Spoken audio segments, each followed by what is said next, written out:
Si James Harden na trade na din sa Clippers ayon to sa report ni Woj. Ang dami nag-intay kung anong package ba yung ibinigay, nagunahan pa si Woj at itong si Sham sa Twitterverse. Ang package na makukuha ng Sixers si Marcus Morris, Nick Batum, Robert Covington, KJ Martin, multiple draft pick at swap. Makukuha naman ng Clippers si James Harden, Petrosave at si PJ Tucker. Hindi pa final ang package na yan, may pwede pang ma-add or maalis dahil meron pang 24 hours para i-approve yun ng NBA. So ito yan, bago ang trade na yan, Lakers ang dinidikit dito kay James Harden. Meron pa nga ako nababasa kanina sa comment section, sinisi pa si Rob Pelinka, mabagal daw.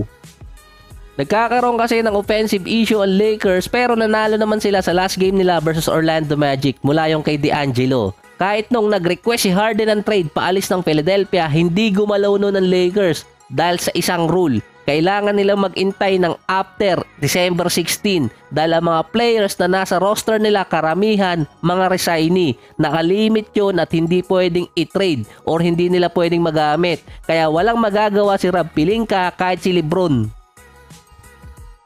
So sino ang panalo sa trade na yon? Ayaw ni Harden na maglaro sa Sixers, may konting topak na din, expiring contract pa siya. Yung multiple pick na makukuha ng Sixers, andun yung 2028 unprotected first round pick na hindi ko alam kung may mundo pa nun. 2 second round pick at swap. Nag-inquire pa ang Clippers na makakuha ng isa pang first rounder mula sa ibang team at maisama sa package.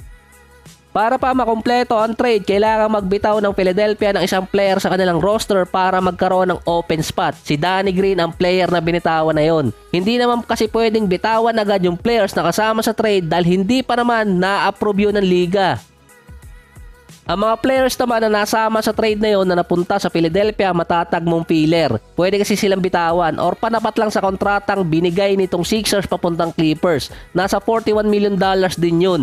Kailangan pa rin kasing tapatan yung kontrata ni Harden. Swerte pa sila noon, nakasama pa si Tito PJ. Kung fan ka ng Sixers, panalo pa rin yun sa trade dahil mawawala yung distraction para kay Joel Embiid. Kung fan ka naman ng Clippers, panalo pa rin. Kahit sabihin natin hindi nakatulad ng dati si James Harden, kaya pa naman niya maglaro ng playmaker at scorer.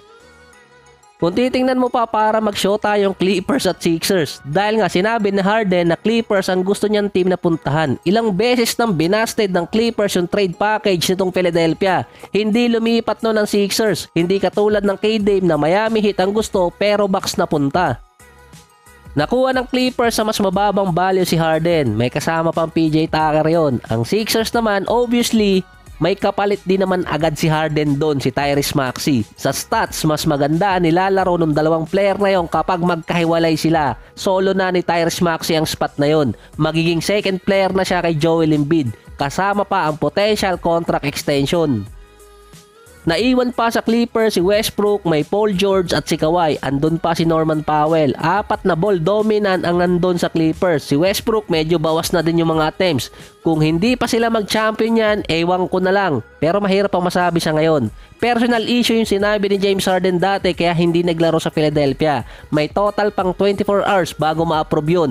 May time pa para makapag-setup si Harden sa Clippers at kung sakali makapaglaro siya sa unang matchup ng Lakers versus Clippers sa November 2.